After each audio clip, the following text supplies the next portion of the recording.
तो भैया, जिसको पहलगाम कहते हो ना, यहां भगवान ने नंदी को छोड़ा, इसलिए इस जगह का नाम बैलगाम पड़ा।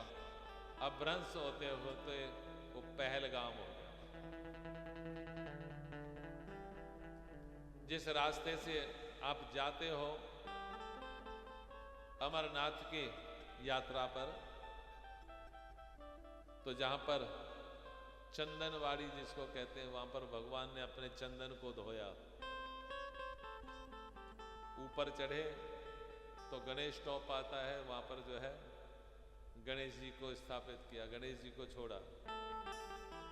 ऐसे जो है सबको छोड़ते चले गए। अंत में जाकर के जिसको आप पंचतरणी कहते हो, वहां पर गंगा जी को छोड़ा और उस गुफा में जाकर के भगवान कथा सुनाने लगे। पार्वती जी को कहा कि तुम नारायण नारायण कहकर के संबोधित करते रहना, नहीं तो मेरी समाधि लग जाएगी। भगवान की कथा ऐसी है कि हो सकता है कि मेरी समाधि लग जाए, और समाधि लग गई तो फिर मुश्किल। भैया, कथा कहने वाले को अपने मन को बड़ा समझाना पड़ता है। हम तो उस द्वार पर बैठ करके कथा सुनाते हैं। कभी अगर रोने का भी मन करता है तो मन ही मन जो है, क्योंकि अगर हम रोने लग गए तो भैया कथा कैसे सुनोगे आप? है? भाव आता है अंदर से, परंतु उसे जो है हम अपने मन में ही संकोच करके रह जाते हैं।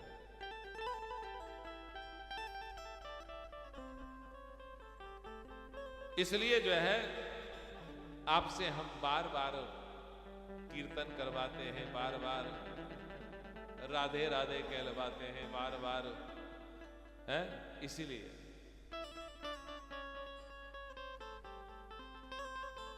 इस प्रकार से भगवान जब कथा सुनाने लगे तो सब जीवों को वहां से भेज दिया।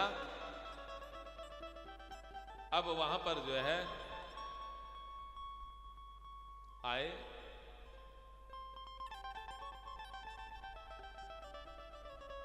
क्योंकि वहां पर एक अंडा था। अब वो अंडा ना तो उड़ करके जा सकता था, उसमें जो जीव था वो जीव कथा सुन रहा था। और जैसे ही दसम स्कंद की कथा आरंभ हुई, दसम स्कंद की कथा आरंभ हुई और उसमें भगवान श्री कृष्ण का जन्म हुआ। जन्म के पश्चात पूतना वध की कथा कह रहे थे भगवान। वैसे ही मां पार्वती को संशय हुआ कि 6 दिन का बच्चा और इतनी बड़ी पूतना को कैसे मार सकता है। ये जैसे ही मन में संशय हुआ, वैसे ही निद्रा देवी ने आकर के उनको ग्रसित कर लिया। आकर के निद्रा देवी उनके ऊपर बैठ गए भैया, क्योंकि निद्रा देवी को जो है वो उनको वरदान है। जिस समय भगवान श्री राम ने कुंभकर्ण को मार दिया तो निद्रा देवी गई। जाकर के निद्रा देवी ने कहा कि महाराज, मेरा उद्धार कैसे होगा? आपने मेरे पति का उद्धार कर दिया। तो भगवान श्री राम ने कहा कि जाओ तुम सत्संग में जाना, और सत्संग में जाकर के जो है वहां देखना कि जो ध्यान से कथा ना सुन रहा हो उसके सिर पर जाकर के बैठ जाना, कथा सुनना, कथा सुन करके तुम्हारा उद्धार हो जाएगा। तो निद्रा देवी आकर के बैठ गई। अब 10वें स्कंद की कथा समाप्त तो हुई। उसके पश्चात 11 स्कंद की जैसे ही कथा आरंभ हुई, अब निद्रा देवी सिर से हटी तो मां पार्वती ने कहा कि महाराज आगे क्या हुआ। जैसे ही ये कहा कि आगे क्या हुआ, भगवान भोलेनाथ समझ गए कि इनको निद्रा देवी ने ग्रसित कर लिया। और भगवान भोलेनाथ उसी समय विचार करने लगे कि फिर नारायण नारायण कौन कह रहा था बीच में, नारायण नारायण कौन कह रहा था। जब भगवान ने ज्ञान दृष्टि से देखा तो पाया कि एक अंडा है और उस अंडे में जो जीव है वो सुख जो है वो अंदर से नारायण नारायण नारायण ऐसा संबोधित करता रहा। तो भगवान ने त्रिशूल को कहा कि जाओ तुम जो है इसे समाप्त कर दो। जैसे ही 12 स्कंद का कथा का विश्राम हुआ, वैसे ही त्रिशूल को कहा कि जाओ। अब त्रिशूल भागा और ये जीव भी जो है उस अंडे में से निकल करके जो है, देखो कथा बहुत रहस्यमयी है। एक एक रहस्य भगवान ने इतनी घनी बर्फ है, इतनी घनी बर्फ में जाकर के बैठ करके कथा सुनाने का निश्चय क्यों किया।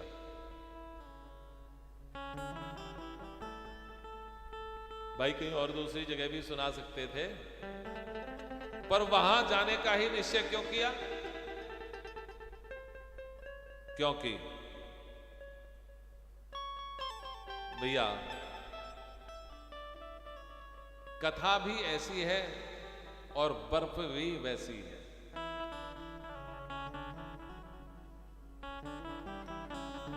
कथा भी सबकी प्यास बुझाती है और बर्फ भी अपने आप को मिटा करके सबकी प्यास बुझाती है। इसलिए भगवान ने यह निश्चित किया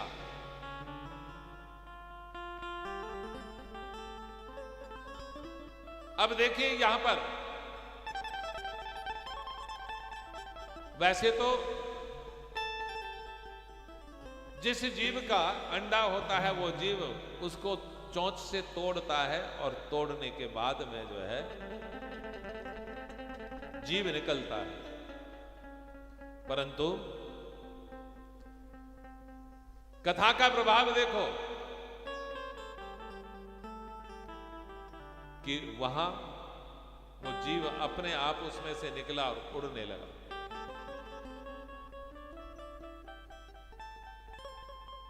तो भैया ये अंडा क्या है जिसमें वो जीव फंसा हुआ। ये अंडा जो है ये संसार है।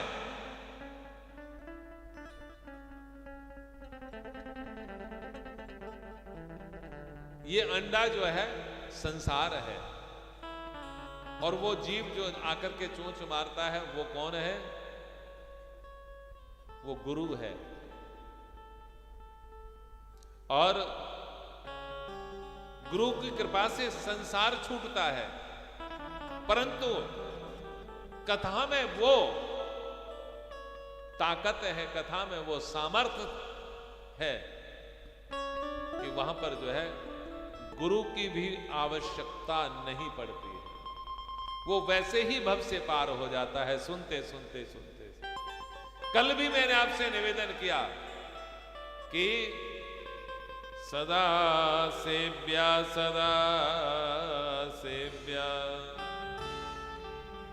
श्रीमद् भागवती कथा यस्य स्मरण मात्रेण हरिचित्यं समाश्रेत, हरिचित्यं समाश्रेत।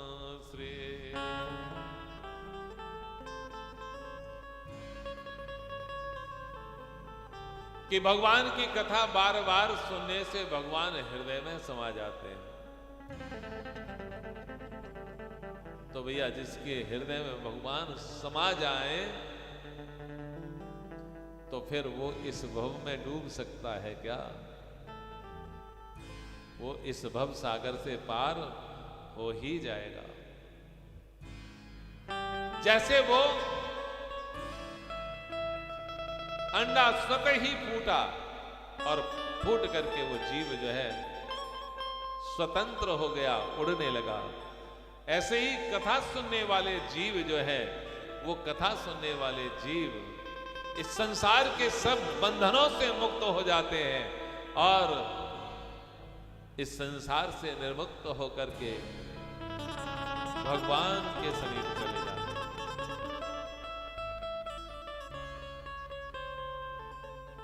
इसलिए कहा कि भैया सदा सदा सेव्या, सदा सेव्या, कि सदा सुनो, सदा सुनो। उसके बाद में भगवान का त्रिशूल जब उस जीव के पीछे भागा, उस सुख के पीछे भागा मारने के लिए, तो भैया क्या हुआ कि उड़ते उड़ते वह सुख व्यास जी के आश्रम में पहुंच गया और व्यास जी के आश्रम में उनकी धर्मपत्नी विट्टिका वो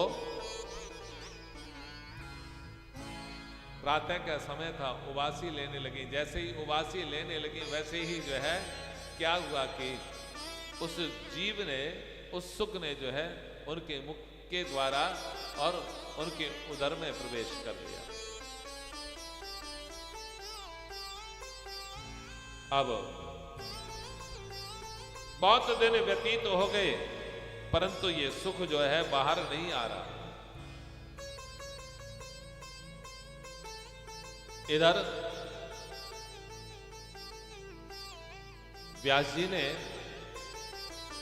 और श्रीमद् भागवत अपने सभी शिष्यों को जो है पढ़ाना आरंभ कर दिया। अंदर से वो जीव जो है, क्योंकि पहले भी उसने भागवत सुनी, फिर यहां व्यास आश्रम में आकर के भी उसने भागवत का ही अनुसरण किया, इसलिए जो है अब वो बाहर नहीं आ।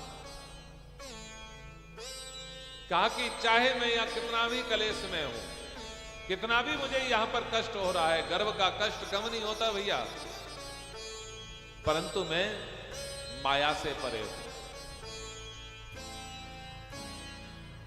यहां संसार में आते ही भगवान की माया जो है वो व्यक्ति को जो है अपने बस में कर लेती है, परंतु गर्भ में जो है वहां तो भगवान का दर्शन होता है और भगवान का दर्शन के अलावा कम से कम कलेश से दूर। यहां तो नाना प्रकार के जंजाल उसे घेर लेते हैं भैया, इसलिए बाहर नहीं आए। अब जो है 12 वर्ष व्यतीत हो गए। 12 वर्ष व्यतीत हो जाने पर भैया एक दिन ब्रह्मा जी ने आकर के कहा कि महाराज मेरी सृष्टि का नियम जो है वो भंग हो रहा है। 9 महीने में गर्भ बाहर आ जाता है, और आपको 12 वर्ष व्यतीत हो गए, आप बाहर आइए। अंदर से ही सुखदेव स्वामी ने कहा कि अगर मुझे हरि की माया ना घेरे तो मैं बाहर आता हूं। ब्रह्मा जी ने तथास्तु कह दिया, उसके पश्चात बाहर आए।